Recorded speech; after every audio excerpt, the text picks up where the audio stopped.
Hello, everybody. It's Stu Smith and Jeff Nichols here with the Tactical Fitness Report, and this one's a fun one. Jeff and I had to do a little research on this one to make this one happen because we're going to talk about smoke jumpers today. And if you're not familiar with the term smoke jumpers, these guys are firefighters who jump out of planes and land in forests that are on fire and start preparing to get them out of there, carrying a whole ton of gear too. So these guys are pretty hardcore, and the training's very hardcore.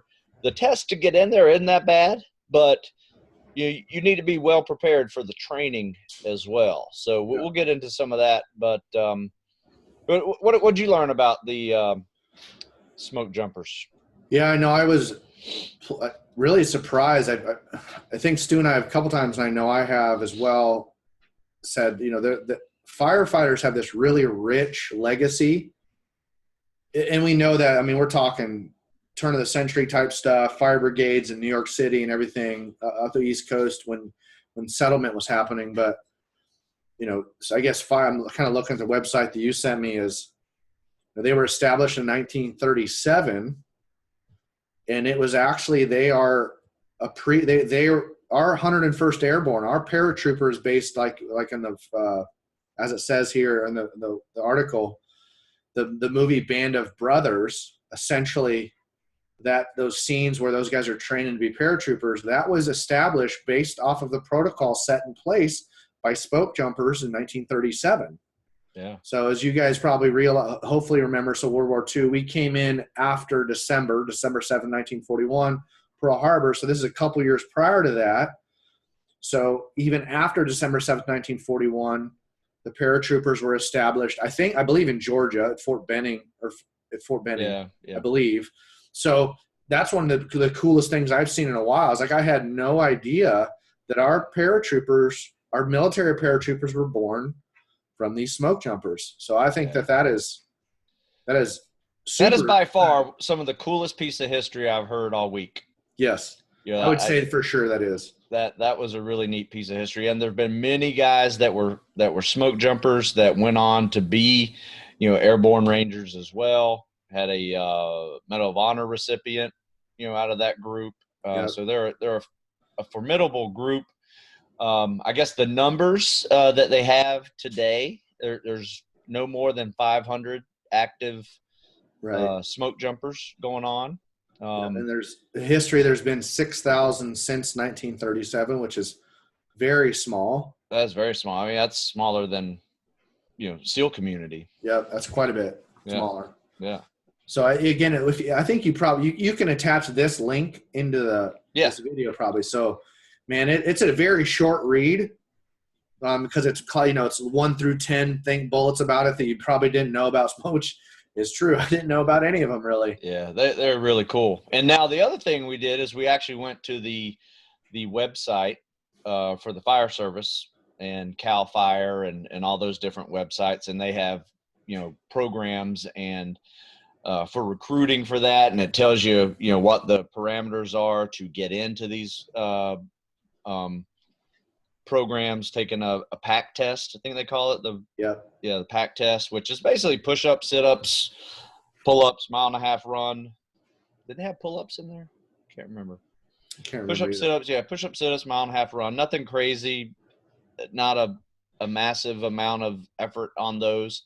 However, you're going to be carrying 100 pounds of gear. And I think one of the other tests is you got to carry 100 pounds or 90 to 100 pounds of gear 3 miles as part of the. Yeah, I think it was between 90 and 110 pounds. Yeah. And that's miles. The thing. I think the beauty of that number is they're being literal. They're not going, oh, you're going to kind of have to carry. They're saying, hey, again, forgive me, firefighters, for probably butchering or paraphrasing incorrectly, but it's, the chainsaw, an axe, any other trenching tools that they're going to need. That stuff's not light. Yeah, water. Right, all that stuff, equipment. They are literally, their jump load is 90 to 110 pounds, depending on what that. Like if 5, 6, 8, 10 guys are jumping out, each one of them is going to have, very much like in the special force community, like, hey, you're the breacher, you're the sniper. whatever it may be. So, but at the lightest end, they're going to be carrying 90 pounds. Yeah. So, And they usually are landing in a place where there are no roads. That's why they're jumping these guys in. and it's on fire. And it's on fire. Yeah. And there's no cleared out area. So you're probably going to be stuck in a tree, climbing down a tree. So you got all kind of climbing gear in there. And then you got to start fighting the fire, on top of that. And once it's all done and you've done your, digging and getting the fire out and digging trenches and all that, you got to get your butt out of there. You then got to get out of there, which may be a 10-mile hike, to the nearest road, so with all your gear. Yeah, they're not going to leave. And the thing is, because they're probably not as well funded as they should be, we're going to assume. So they're not going to just discard their gear if they don't have to either. Yeah. I mean, I guess it's no different in our military either. We're not just going to be like, I don't feel like taking this out. I'm just going to leave it right here. Yeah. So again, it's interesting to me how, I guess generally even the circles that you and I run is you don't hear much about these folks, but you do always hear about the fires right now, the seasonal fires that are even going on currently, right? Oh man. In California. Like these are the people right now, these high altitude firefighters, smoke jumpers, etc.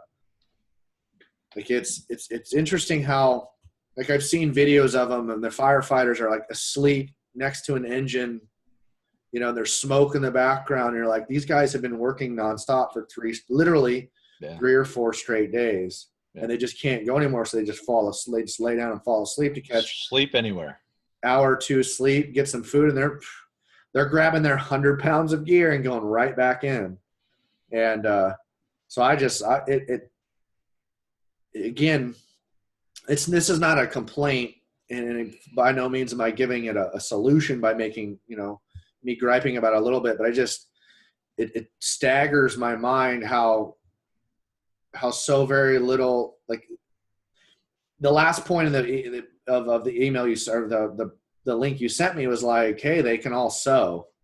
Yeah. And it basically on the premise of, well, the gear that they use, a lot of the gear, it's one of a kind gear. They have to actually make it and sew it themselves. So there is not a huge market for companies or incentive for a company to start making a bunch of firefighter smoke jumper gear because there's so few of them. I understand that. But that just goes to show that these people that do this, number one, aren't doing it for pay, and they're not doing it for notoriety. Yeah. But they do it, and they do it in the worst possible conditions. And that to me is like deserves the greatest commendation for sure. Oh, absolutely. Yeah. I mean, it's incredible what they're able to pull off, as well. Now, the one thing that I also saw on there was that the body weight standards. This is some of the first time I've ever seen this, especially this low, is that the heaviest you can be is 200 pounds. Yeah. Now, the lightest you can be is 120 pounds. Yep. So, and I sent an email to the guys that are part of the smoke jumper program and just to kind of ask that question. I haven't gotten a response back yet, but pretty much from what everybody I've talked to, it's mainly the weight of all your gear that you're carrying, plus your body weight, plus several of them in a small plane or helicopter. Then jumping out under a static line parachute in dry, hot air, where it's very thin, and you're going to fall really fast, the heavier you are. So I think they realize that 200 is that maximum that people can safely with drop. That additional weight, probably. Yeah. And that's, I think now, so I would venture to, this is my educated guess, is that, and this is not at all to mitigate their effort. They're not jumping into the flames. They're going to jump off to the side of the obviously flames, depending on like the terrain and such, so they can dig a trench, cut down the shrubbery and bushes and trees, so that fire can't proceed. Hopefully past that marker that they create. And you know, the thing too is it's still scary, even when they're jumping off site. One of the big dangers in skydiving is changes in temperature. Yep. And now, so you have firefighters, they're jumping at 1,500 feet is what this article says. I'm sure that's above AGL, above ground level. So they might be jumping very realistically. They may be jumping at 6, 8, 10,000 feet, depending on what terrain they're jumping into. So now you have a firefighter under a round, not very steerable canopy with their body weight plus another 100 pounds. They're probably descending fast, really fast because of that thin air. Or even so that with fire going on, even at ground level, you're going to have a little bit thinner air, and you're going to have an upshift of a lot of that from a lot of heat. So that's the one thing I would love for some of the firefighters that are knowledgeable about this to chime in on some of the content or in the comments, because I understand why they're jumping around chute as opposed to a square, but at the same time, like I would love to get somebody's insight on this that's actually done it. Yeah. Just go, hey, because we're not talking about operational security with these guys, like we're some of the stuff that Stu and I aren't going to talk about our jobs that we've done in the past. But these guys, man, I talk about biting the bullet. You know what I mean? Like, hey, I'm jumping out of this damn plane and I got to go fight a fire. The work hasn't even begun yet. Yeah. So I would love to hear some of the firefighters chime in on this. Yeah, absolutely. And like I said, I was looking for an answer before this. We recorded this one, but I didn't get it directly from the head shed over there. But anyway, I don't want to digress for very long, but I want you guys who are listening to this to understand what Jeff and I are just talking about. We didn't really thoroughly understand what the whole process was with firefighters who jump out of the sky to put out fires, called smoke jumpers, right? So you know what we did? We did research.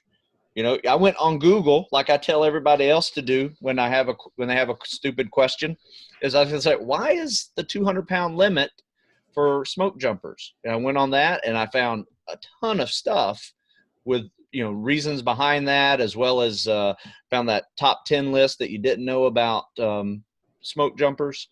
And it's just a ton of information, as well as the official website and the official fitness standards and, the training, how long that lasts. All of that stuff was right there, So when you're thinking about this as a profession, it should be that kind of effort times 10. Because this isn't a profession for Jeff or myself. We're just doing it to talk about it because it's a really cool job that's in the tactical fitness realm. If this is something you are considering doing as a career, you need to really do your research. Yeah. So to the best, and again, that's kind of where Stu and I have stepped in a little bit, is like we ourselves, we can only read so much. We've been around enough to where if we read something and go, that's a little bit hokey, but everything that I've come across with smoke jumpers that's available on the web, like I get, there's a lot of opinion monsters out there. There always is. Yeah. This is one that I think this was a movie in the 90s at some point. It wasn't. I think they just had a new one too. I think they just created a new one after those guys that passed away. Died. Yeah. Was that Channing Tatum or something in the lead? But anyways, yeah. So it's like, what a great story this is, but yet you don't, again, talk about, heroes with a very, very small voice. Yeah. So anyway, yeah, we're paying them some props today. I think I'm very impressed by these people, and men and women. There are 27 women. Is that what I saw on that sheet? There are 27 women that are, roughly in that ballpark that are not many smoke jumpers. For sure. That's, again, like I look at it and I go, okay, this always then begs a question. How would I physically prepare for this? There you go. I'd be willing to bet that these people that are in this, that didn't mention it, but I'm going to guess that you can't just become a smoke jumper. I would be willing to bet that many of these folks were already firefighters. I would naturally could have be that. wrong. I would have that assumption as well. I would, that's one. Again, this is our point, folks. This is where I'm not going to make up anything. But if anyone's listening and there's a firefighter that knows that answer, I would love to hear. Go, yeah, you have to spend. It's like in the special forces population, you have to spend a couple of years doing this or this or this before you can go to that selection course. Now, this very well could be, from concept to fruition, and it may be a year course. I don't know. Maybe a year course that you become a firefighter after you've gone through their fire jumping course. Yeah, and I think it's in Washington State, I believe, is what I was reading. Yes, yeah, so, I saw that too. So anyways, like the question again then is looking at, because now we have a constrained body weight for various reasons, and I'm certain that they're all good reasons. And so that's where it's like, could somebody that's 225, 230 pounds do it? Probably, most certainly, and there probably has been cases of it. But that's an internal sort of inquiry. Right. So going off of what their standard is, like I'm looking at these guys going, wow, talk about like needing, like really, because again, we're not talking about bullets and maneuvering with a unit and all these sort of things. Now you're trying to avoid fire, of course, but these folks, it's like I can't see them landing and going, I'll get around to it. Like, it's like, I got to get my butt down, which is why they're jumping at 1,200 feet.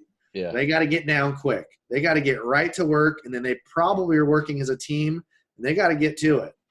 Yeah. So I see these folks like really needing a high aerobic capacity. Yeah. I'd see them being very good runners, probably on the off season, probably running half marathons, maybe longer, but at the same time, they have to pack on some muscle and some strength because of all the weight that they're also carrying. So, I mean, those are the two biggest things. They got crazy cardio because, one, they're at altitude likely, so you're just going to have to have a higher amount of cardio to be able to maintain that oxygen decrease up there. But two, 100 pounds of weight is 100 pounds of weight. It's heavy for everyone. Yeah. Carrying that out is a real deal. And that's not to say that 200 pounds is light, folks. So don't misspeak. Yeah. 200 pounds is a big, strong human. Oh yeah. Essentially. Yeah. So I just look at it and go, because if things get wonky for these men and women, they got to get boogieing. They got to run. They are probably very likely going to drop the majority of their gear. They probably have what we would consider in the police world an active shooter bag. Right. That's got a little bit of water in it. It's got some snacks. It's probably got like a fire blanket of some. I don't know. I'm guessing here. E&E kit. Yep. They're going to throw that sucker over their shoulder, and they're just going to. So I don't know what footwear they're running in, but I would be willing to bet they're not in traditional firefighters footwear. They're probably in a pretty good, robust fire retardant. Yeah. Boot. Yeah, I doubt they're wearing that. Yeah, I don't see them wearing the bunker gear type stuff. No, because I'm not seeing any photos of their footwork that's clear. It looks like they're just like a leather, like a traditional leather hiking boot is what I can tell. The image of 10 that says smoke jumpers are great at sewing. It has them kind of lined up walking down a tarmac. They're not wearing traditional footwear, firefighter footwear. They're wearing, looks like hiking boots. But so for me, it's like strong aerobic base. And that's the thing too with these guys. It'd be really interesting because there are very few people in that community that are probably are there just because. Yeah. Oh, absolutely. And so when it comes to their training,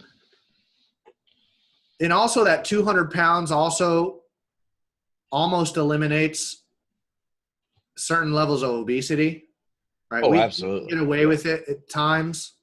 Yeah.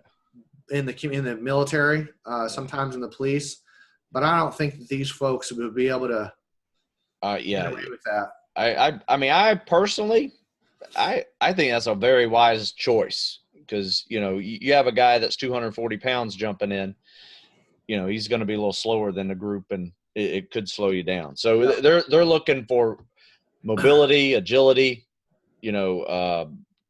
just fast, fast warfare against this fire, type of process. I guess this is my last piece on that, and this is really short, is that if I'm putting myself in their shoes right now, I'm almost 250 now. I wouldn't want to do that job at 250 or 240 because I remember myself at 200 as well. I was plenty strong. Yeah. Oh yeah. Absolutely. And my endurance was better, running endurance. So I was like, well, that makes more sense. If I want to do that job, I'd drop the weight and go do it. That's what I would do. So absolutely. And you know what? I've had people prepare for this program throughout the years here locally as well as online. And I really, if you were to compare it with any other program that I have, it would be like the Army Ranger Special Forces type program. Where you are running a lot, you're rucking a lot, you are still lifting enough, but you're doing mostly high rep calisthenic stuff for muscle stamina, endurance, and trying to find hills, running up hills for your intervals. Agreed. I was just skimming, and I can't believe I missed this. This is, again, it goes right to the historical coolness of it. There was so it's talking about one of the number 9, someone had died. And then they said, hey, as a result, in addition to helping protect the United States from being reduced to cinders, smoke jumpers became one of the first racially integrated jobs in America. Yeah, because fire don't give a shit what color you are either. Neither does war. So I think that's super awesome. And that's the beauty of a job, a profession like that, where it can't care about race, religion, sexual orientation. You just got to get out there and do it. It's all about performance. It's about the people that are doing it. And I think that's awesome too. So, on the training side, the interesting thing with these guys too is, man, because I'd be willing to bet when the balloon, so to speak, goes up, where these guys got to go, they're not, their whole 2 days on, 1 day off shift just goes out the window. And so I would be really interested to see what sort of work life and training life happens once those fires have been put out, so to speak, or controlled. And these guys, men and women, then begin to transition to that normal work schedule again. I bet they're down hard for a couple of days. Oh, absolutely. And the good part about this, that it's not a year-long job. It's obviously seasonal. And if you look right now in California and parts north, it is, it's on fire, and they are busier than ever right now. But the good news is, it is kind of odd to be this late in the season. Usually these are summer. Yep. Usually these are summer fires. Yeah. Spring and summer. Yeah. And that's the thing is it's strange because even my family in Iowa, they're not getting any snow yet. Yeah. It's a good point. That's where my parents are at. So yeah. And here it was 70 degrees here in Virginia yesterday. Yeah. I'm not complaining. I like my 65 degrees here in Maryland in December. So yeah. So again, we kind of touched on, okay, we haven't really said, hey, this is how they should train. We kind of have, but again, my thoughts are just, we do want to have these guys a little bit, for me, it's a priority of managing, and you've already kind of said it, is cardiovascular output and muscle stamina endurance. And these guys, I would not do heavy intensity with these men and women too often, especially, maybe way off season, like dead of winter, February. They might do a cycle of a little bit absolute strength in there. Yeah. But with their job in mind, it's like, I'm going to look at these guys almost like I am a pro athlete. Really, I am. But I'm going to go, okay, once their training's in place, right, that undulating block periodization, whatever they're going to do, well, we just got to make sure that we have places in there for to really recover. Yeah. That's the big piece, is okay, well, how do we maximize recovery for these guys? Really, we're going to have conversations about sleep. We're going to have conversations about the macro and micronutrients. We're going to have conversations about the mobility and the stability and all those sort of things to do one primary thing. Two primary things for me is injury resistance, especially, again, plyometrics, that dynamic eccentric loading they're going to get when they land that parachute or crash it, whatever you want to say. And then once we're able to do that, also we're going to get them to be a little bit fatigue resistance, and that's going to be based off their cardio base in conjunction with their muscle stamina. Yeah. And I like the way they have their tests named. Isn't like a work capacity? I saw that in there a couple times because it really is. They're going to be judged on their ability to work, and then you also add in high altitude, running, carrying all your stuff, all that. I mean, I tell you what, man, the more we talk about this group, I am so impressed with what they do. Yes, we're going to field trip, man. And how they do it. Get a ticket and fly out to Washington State. Man, I tell you what, man, I'd love to see. That's my favorite place. Northern Washington's my favorite place. Me too. So, I like that area. Again, I just would love to. I'd love to be. It's like I have no desire, no disrespect to sports or anything. I don't really have a desire to watch a NASCAR event unless I can watch it from the pits, because I just want to see that, like, the magnificent madness that gets played out. Like, I would love to see these guys in their training environment and how they prep, because I bet you it's very similar from the group that you and I come from. It's like super, super meticulous about their gear. It has its place. It's ready. It's pre-staged. It's in great operating conditions. So if that balloon goes up, I know I can throw my gear on and be out the door and go, oh, shoot, where's my batteries? Yeah. Because after the op, I came in and PMS'd. I forget what the acronym is. Basically, just checked all of my gear. Batteries are good. Nothing's torn. Yep. Bullets are where they need to be. Guns in good order. Night vision. All these sort of things. I bet you their ready room is probably nice and set up, and they got their big lockers or helmet. Everything's got its place. And that's what I always say about success in these tactical environments. It's not proprietary to the smoke jumpers or the SEAL communities, because they're all the same. That's why we say tactical all the time, is because that ability to make reproducible results and make it successful is based off of the things that we don't see with these groups, like how meticulous they are. They probably, they may not all get along, but on the job, I bet they just body language is being read, mood, right? And they would probably very likely die for one another. So I think that would be awesome to see. Not them die for each other, but you catch my meaning. Yeah, of course. Yeah, their training and their workload, is phenomenal. One thing too, I bet they use the term "take care of your gear; it takes care of you." Yeah, they use that. They probably even use 2 is 1, 1 is none.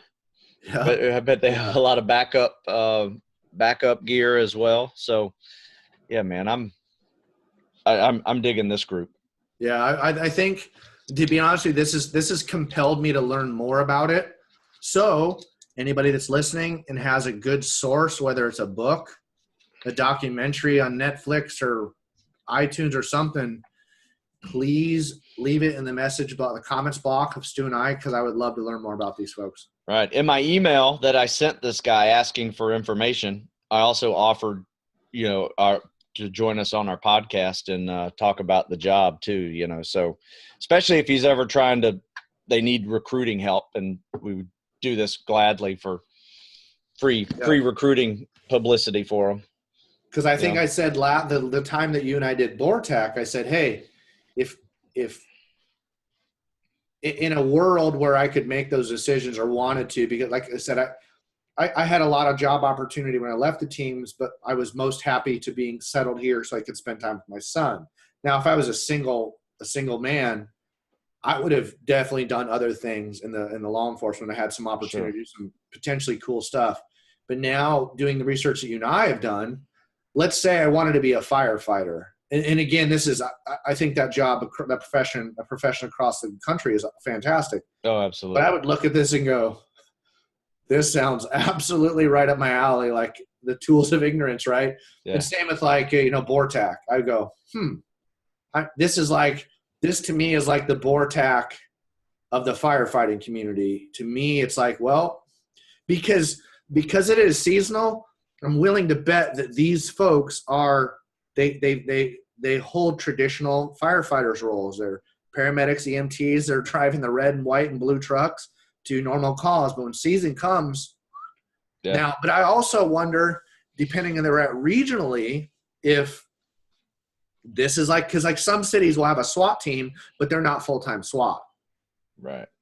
Whereas like, LA, Miami, and certain Colorado Springs, other places, Dallas has a full-time SWAT, and that's all they do. I wonder how this works for them. Yeah. Still trying to figure that one out. But anyways, we'll find out. Like I said, I don't see this being our last one that we do on smoke jumpers. I'd definitely like to get some more information out there for people for this. But anyway, the way we would train for it is, very, very similar to the airborne ranger guys, because that's so cool that, this was the idea, About 30 years after the invention of the plane, people were jumping out of it to put out fires.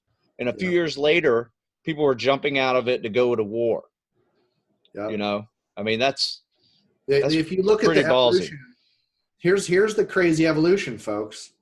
And Stu and I were talking about this off camera. So the turn of the century flight, I think it was 1902 or something, 1900s. It was the Wright brothers flew, maybe it was late 1890s. But so think about that. 1937, firefighters before soldiers were jumping out of a plane 30, 40 years later. And then, like you said, a couple years later, we were jumping into a war zone. Right. And then not long after that, we were walking on the moon. And actually not long after that, most recently, we had a guy jump out of a balloon from outer space. Free falling. So and it all comes from these people. Yeah. I thought for sure that our military developed it. Yeah. And they didn't. It was the firefighters. Yeah. They're the ones who are crazy enough to throw themselves not only just out of the plane, but into a fire. Yeah. So I'm immeasurably fascinated with this group. Hats off to this group. Yep, absolutely. Absolutely. So, speaking of hats, I just got a hat in from Andy. Oh, I like that. Oh, I like Andy. So good man. Good folks. So that's our plug. So Cleared Hot is his product website, is his hat. This is, if I were to make a hat, which I will be making hats soon for mine, it'll be something similar to this. That's cool. So anyways, folks, we kind of, as you probably can realize, we were a little bit all over the place on this, but that's the kind of the fascination that sometimes you have with learning. Like sometimes it just can be organic. And like I said, forgive me if I ever come across like I know everything. Especially this is a perfect case where I just want to learn about it. I'm in the dark a little bit. Yeah. So I'm pretty fascinated. excited. Fascinated as well. So I'm kind of we're going to continue to do our research. We've had quite a bit of inquiry on talking about MARSOC, so that will probably come up pretty soon. Both Stu and I are going to be on kind of holiday vacation here pretty soon, but we'll still be at work behind the scenes. We'll figure some stuff out, and we will get a video out pertaining to something relevant to you all again soon. Yeah. And also, so my last piece, and I'll shut up, is so like this is this really awesome obscure niche in firefighting. If you guys are all like, hey, what about something that you might be obscure niche within police, right? Federal, state law, like let us know. I would love to get, and also if you yourself are a subject matter expert in these fields, let us know, man. We'll love to have you on these shows. Yeah. Yeah. We'll ask you 10 questions. We'll be the guy on Instagram asking all the silly questions. And then you can have your own branch off show about stupid questions that Stu and Jeff ask. Right. I love it. And then speaking of stupid questions, Stu, I'm going to leave this one to you. Yeah. Which one did I send you? The one about, what was that one? Okay. I get so many. I get confused. Yeah. So like the one I got was really short was, hey, I understand you keep saying the overtraining is bad, but if you're overtraining and not getting hurt, why is it if I'm overtraining Yeah. and not getting hurt when I get the buds, why is that bad? Well, it answers its own question, basically. yeah. Two, I mean, you may not be overtraining. You know, I think a lot of people don't really know the definition of it. Just because you're working out hard doesn't mean you're overtraining. Yep. I mean, it's really difficult to overtrain. However, it's really easy to under recovery. Yes. Yeah. There we go. That's far more intellectually stimulating than my comment. Is that the human body can endure these overtraining bouts all the time. Yes. It's what you do after the training is done, which is why we begin saying, hey, I've been doing all this training and your body weight is staying the same. That is a long-term indicator of overtraining. And I'm not saying 10, 20, 30 pounds. I'm saying you've been training for 7 months, we'll say, and you've been swimming and running and how there's progress that's been improving. And you're like, I haven't put on any weight. Well, that at some point you're going to be like, hey, the straw broke the camel's back. You should be gaining a pound or two every 4 to 6 weeks, probably. Yeah. And that's an indicator of acclimating to the stimulus. Yeah. That's just one. There's a million of them. But again, that's why you'll see, like, I'm making top 10 lists, and Studa and I do top 10 lists of things. And a lot of them are focused around, hey, how are you sleeping? How are you eating? What supplements are you taking? How are you taking care of your feet? How are you taking care of your legs? How are you taking care of your back? All those sort of things. So we're changing subject totally. Were you talking about the one about the hand-to-hand combat? Yeah, I mean, I don't want to. It was just this is more like, I'm not making fun of anybody, because this is a foreigner that doesn't really understand. He's from Nigeria, so typically when I get anything from Nigeria, I'm deleting, very very commonly. But this was just he asked a question like, "Hey, it's right here. I got it. Yeah, go ahead and read it. Yeah, this is a classic. So this is to you, Stu. Yeah. Hello, Stu. This is Chandler Long. Maybe I shouldn't have said his name out loud. Right. I was reading the article about getting ready for military and wanted to ask a question. I'll be joining in a 6 month to a year, and I don't know which branch to join. This is so it's just a run-on sentence. That's why I'm going. Oh, this is a different guy altogether. I want to be on the battlefield and fight for my country. Please email me back as soon as possible. Yeah. Yeah, and remember, you're reading that as if there was no text language in it. No, I am. It's littered with text language. There's no punctuation. There's no capitalization. There's not a single period. 1, 2, 3, 4, 5, 6, 7. There's 8 sentences. Yeah. In the paragraph, no periods. That's why it took me. IDK is I don't know. Yeah. It's text language. Yeah. No, there's at the end. There's not even a period or a name. Right. So, folks, you may be. Here's the thing, and I give my son a hard time about this, even to today when he writes, like, and he's learning it. He's writing books and stories and he's in 5th grade. Title, right? Yeah. Introduction, body, closing, right? And then signature. So those 5 things exist in a paragraph. And I wasn't very good at language arts. So, but again, it's good writing etiquette, folks. Again, if you don't look, because Stu and I talked about this months ago, and this is, I'll shut up. If you get into the SEAL community, the SF community, the pararescue community, whatever it may be, especially as an officer or become a senior enlisted leader, team leader, whatever, you are going to have to know how to write this, because you're going to be briefing upper echelon leadership. Okay. It's good to learn it now. I'm telling you. Yeah. Practice it now. And especially if you're asking somebody for help, be nice and courteous. Like the guy I emailed for the fire service today, I said, "Hello, sir. My name is Stu Smith. I run a program, here. I train a lot of military firefighter guys, and I have a couple that want to be smoke jumpers.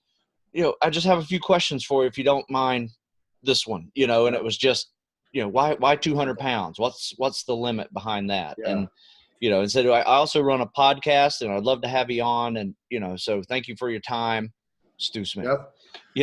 Here's the thing, folks, is You know, we're not asking you to be perfect, because it's very obvious if there's some punctuation funkiness, because I'm guilty of type errors as well. But you can tell between someone who tried and someone who didn't, though, as well. Yeah. So if he had some punctuation, some misspellings, not an issue.